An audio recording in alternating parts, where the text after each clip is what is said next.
हम लोग उदाहरण नंबर 4 करने जा रहे हैं। उदाहरण 4 से लेकर 9 तक हम लोग करेंगे। उसके बाद एक्सरसाइज हमारा जो है आएगा, जो एक्सरसाइज हमारा 10.2 शुरू होगा। तो एग्जाम्पल नंबर 4 जो आपका एनसीईआरटी बुक का है, एक्स वाई और जेड के मान ज्ञात कीजिए ताकि सदिश ए बराबर एक्स आई प्लस 2j प्लस जेड के और बी बराबर 2i प्लस वाई जे प्लस के समान हैं। तो दो सदिश समान होते हैं, हम लोग जानते हैं। कब समान होते हैं? जब उनके संगत घटक बराबर हों, यानी आई वाला जो है कंपोनेंट या आई वाला जो है गुणांक आई वाले के, जे वाला जे वाले के और के वाला के वाले के बराबर होता है, तब दो सदिश समान होते हैं। तो इसमें हम लोग पहले कॉन्सेप्ट अपना जो यूज करेंगे लिखते हैं।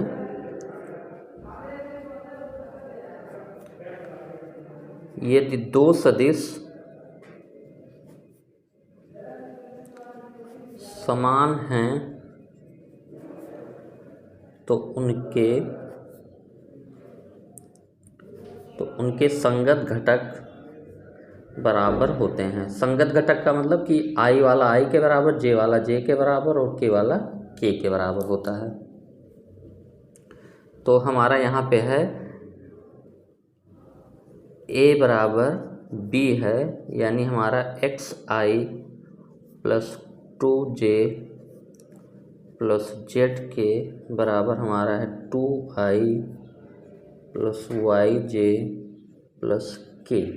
तो यहाँ से हमारा i का गुणांक कितना है? यहाँ से हमारा हो जाएगा x बराबर 2, यहाँ से j का गुणांक कितना है? y, और यहाँ पे कितना है? 2y बराबर 2, और यहाँ पे k का गुणांक z है, और यहाँ पे क्या है? 1 है। तो अगर a और b बराबर तभी होंगे जब x बराबर 2 हो, y बराबर 2 और z बराबर 1।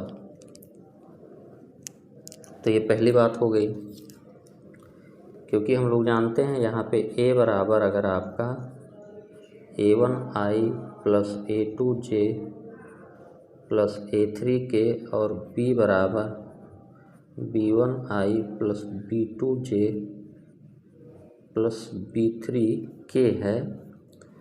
a बराबर b, यदि a बराबर b तो लोग जानते हैं a1 बराबर b1, a2 बराबर b2 और a3 बराबर b3, यानी दो सदिश a और b बराबर होंगे जब तीनों संगत घटक बराबर हों। तो ये हमारा क्वेश्चन नंबर 4 हो गया। अब एग्जाम्पल नंबर 5 हम लोग पढ़ते हैं। मान लीजिए a बराबर आई कैप प्लस 2 इंटू जे कैप और b बराबर 2 इंटू आई कैप प्लस जे कैप, तब क्या मॉड a बराबर मॉड b है? पहला पार्ट हो गया, क्या सदिश a और b समान हैं? तो सबसे पहले जो हमारा सदिश a दिया है वो बराबर क्या है? आई कैप प्लस 2 इंटू जे कैप, और सदिश b हमारा है 2 इंटू आई कैप प्लस जे कैप। अब हम लोगों का क्या निकालना है? मॉड a का मतलब क्या होता है? सदिश a का परिमाण, और सदिश a का परिमाण क्या होता है? किसी भी सदिश का परिमाण i वाला जो गुणांक होगा इसका स्क्वायर, तो i का गुणांक यहाँ पे कितना है? 1 है, इंटू j के गुणांक का स्क्वायर, और k वाला टर्म है नहीं तो 0 स्क्वायर हो गया। तो a सदिश का जो परिमाण हो गया √1 प्लस 4 इक्वल टू √5। यहाँ से हमको पता चल गया सदिश a का परिमाण कितना है? √5।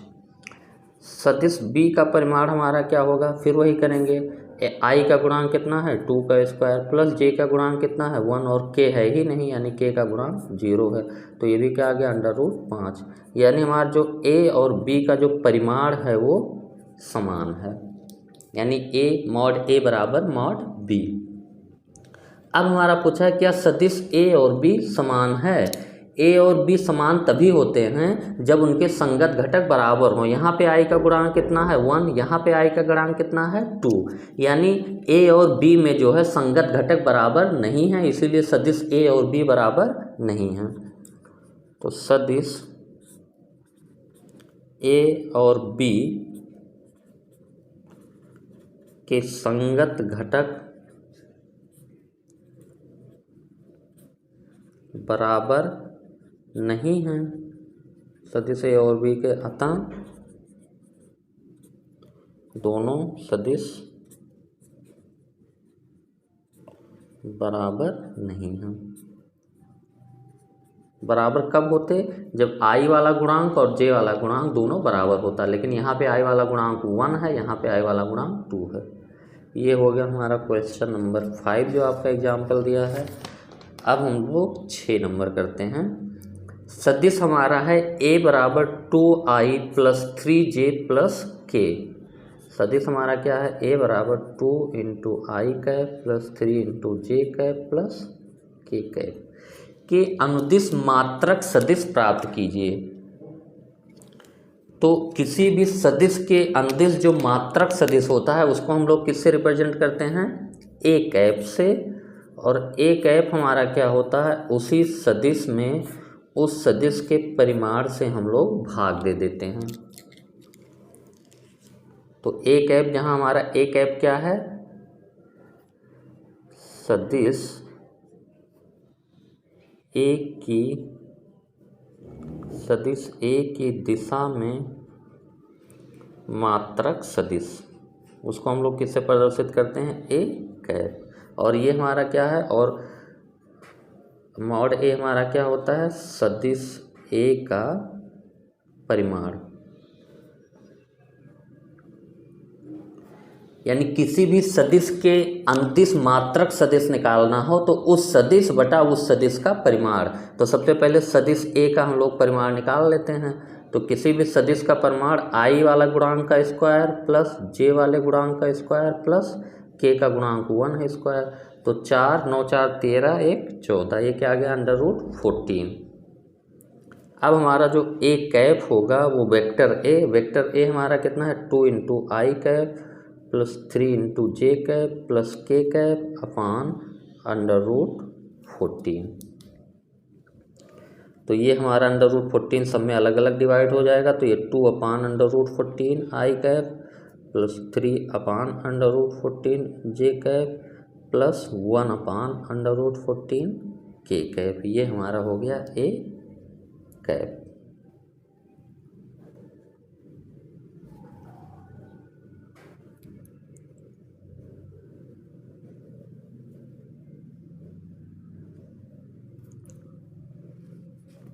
ये हो गया 6 क्वेश्चन हमारा।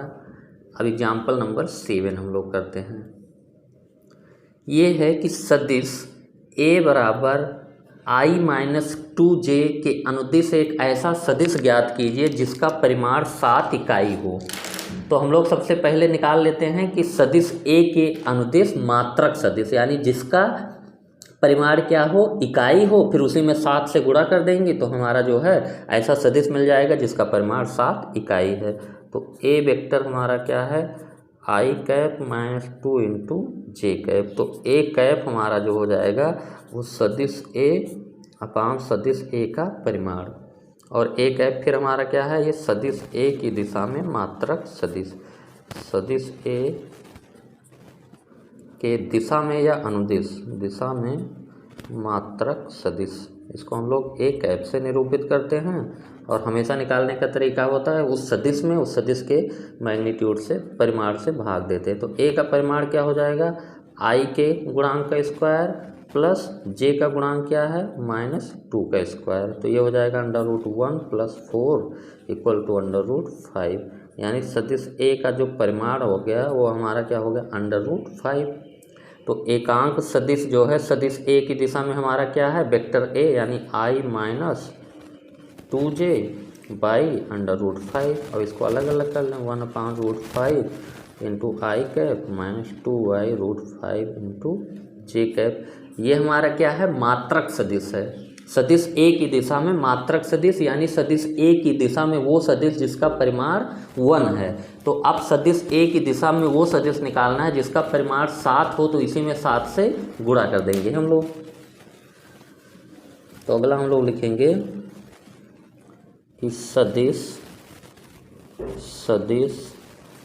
ए के अनुदिश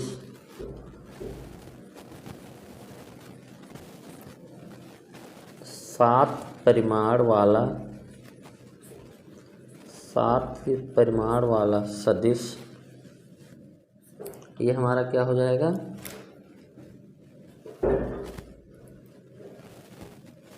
7 से इसी में मल्टीप्लाई कर देंगे, यानी 7 इंटू ए कैप। तो ये 7 इंटू ये हमारा पूरा हो जाएगा 1/√5 आई कैप माइनस 2/√5 जे कैप, और 7 हमारा दोनों से गुणा हो जाएगा। तो ये 7/√5 आई कैप माइनस 2 इंटू 7 14/√5 जे कैप। ये हमारा एग्जाम्पल नंबर 7 हो गया। 8वां हमारा क्या कह रहा है क्वेश्चन, सदिशों ए और बी के योगफल के अनुदिश मात्रक सदिश ज्ञात कीजिए। यानी पहले हम लोग क्या करेंगे, सदिश ए और बी का योगफल करेंगे। तो ए हमारा क्या है 2i कैप प्लस 2 इंटू जे कैप माइनस 5 इंटू के कैप। बी हमारा क्या है 2 इंटू आई कैप जे इंटू 3 इंटू के कैप। तो सदिशों ए और बी का योगफल हमारा जो ए प्लस बी हो जाएगा 2 इंटू आई कैप प्लस 2 इंटू जे कैप 5 इंटू के कैप प्लस 2 इंटू आई कैप प्लस जे प्लस 3 इंटू के कैप। तो ए प्लस बी हमारा हो गया, आई वाला आई से जुड़ जाता, आई 2i है और 2i, तो ये हमारा क्या हो जाएगा 2 प्लस 2। फिर जे यहाँ से कॉमन करेंगे तो यहाँ 2 है और यहाँ पे आएगा 1, प्लस के कॉमन करेंगे तो यहाँ पे प्लस के कॉमन करेंगे तो हमारा -5 आएगा और यहाँ पे +3। यानी दो सदिश को जोड़ने के लिए हम लोग आई वाला आई के साथ जोड़ देते हैं, जे वाला जे के साथ, के वाला के साथ, और ये हो जाएगा -5 + 3 -2 के। यानी आई वाला 2i है, ये 2i 4i हो गया, 2j 3j हो गया, और -5 के प्लस 3 के क्या हो जाएगा -2 के। अब a प्लस बी जो सदिश है इसका हम लोग परिमाण निकाल लें। तो a प्लस बी सदिश का परिमाण हमारा क्या हो जाएगा, i के गुणांक का स्क्वायर प्लस j के गुणांक का स्क्वायर प्लस k के गुणांक का स्क्वायर, और k का गुणांक क्या है -2। तो √16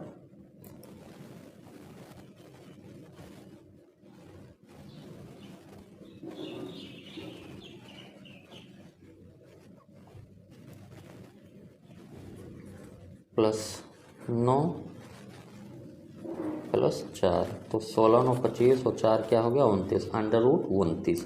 ये हमारा क्या हो गया a प्लस बी सदिश का परिमाण हम लोगों ने निकाल लिया।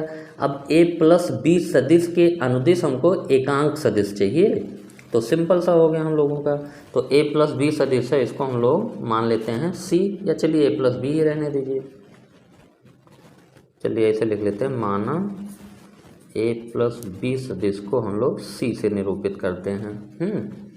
तो c कैप हमको चाहिए, तो c कैप हमारा क्या हो जाएगा, वेक्टर c अपान वेक्टर c का मॉडुलस, और वेक्टर c हमारा क्या है a प्लस बी है, तो a प्लस बी हमारा क्या आया है 4i + 3j - 2k, और मॉडुलस ऑफ c हमारा क्या आया है √29। तो ये हो गया हमारा 4/√29 इंटू आई कैप प्लस 3 अपान √29 जे कैप -2 अपान √29 इंटू के कैप। ये हमारा हो गया 8वां सवाल। 9वां क्वेश्चन हम लोग करते हैं। क्वेश्चन पढ़िए, सदिश a बराबर i + j - 2k के दिक् अनुपात लिखिए और इसकी सहायता से दिक् कोसाइन ज्ञात कीजिए। तो हम लोग जानते हैं कि अगर हमारा कोई वेक्टर r बराबर xi + yj + zk है का दिक् अनुपात x, y, z होते हैं, यानी हमारा जो i का गुणांक, j का गुणांक और k का गुणांक वही हमारा क्या हो जाता है दिक् अनुपात। तो सदिश a बराबर इस हिसाब से i + j - 2k का दिक् अनुपात, और दिक् अनुपात को हम लोग a b c से प्रदर्शित करते हैं। तो a बराबर क्या हो जाएगा i का गुणांक 1 बी बराबर जे का गुणांक 1 और सी बराबर के का गुणांक -2। ये हमारा हो गया। अब हमको दिक् कोसाइन चाहिए, ठीक है। तो दिक् कोसाइन यदि LMN, दिक् कोसाइन को हम लोग LMN से निरूपित करते हैं। दिए हुए सदिश के दिक् कोसाइन हैं,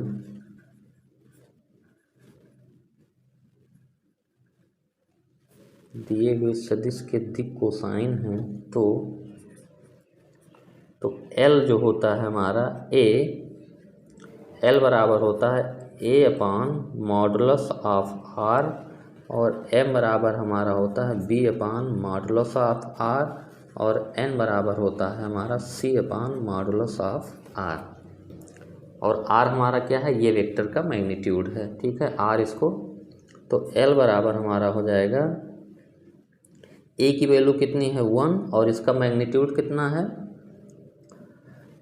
यहाँ पे हम लोग लिख देते हैं कहीं पे, मॉडुलस ऑफ R बराबर हमारा क्या हो जाएगा, √1 का स्क्वायर प्लस 1 का स्क्वायर प्लस -2 का स्क्वायर। तो ये क्या हो जाएगा, √6। तो 1/√6 L हो गया। M की वैल्यू क्या हो गई, ये भी 1/√6 और N की वैल्यू क्या हो गई, -2/√6। तो ये हमारे दिक् कोसाइन की वैल्यू LMN की वैल्यू पता चल गई। तो किसी भी सदिश का जो है अगर घटक फॉर्म में दिया है तो दिक् कोसाइन जो है निकालने के लिए दिक् अनुपात हमारा क्या हो जाता है, IJK का गुणांक दिक् अनुपात हो जाता है। यानी यहाँ पे A की वैल्यू I का गुणांक 1 है, B की वैल्यू J का गुणांक 1 है और C की वैल्यू -2 हो गया। और उसके बाद में दिक् कोसाइन निकालने के लिए L बराबर क्या होता है, A/ उस वेक्टर का मॉडुलस। अच्छा, ये हमारा वेक्टर है और इससे A से कंफ्यूजन मत करिएगा।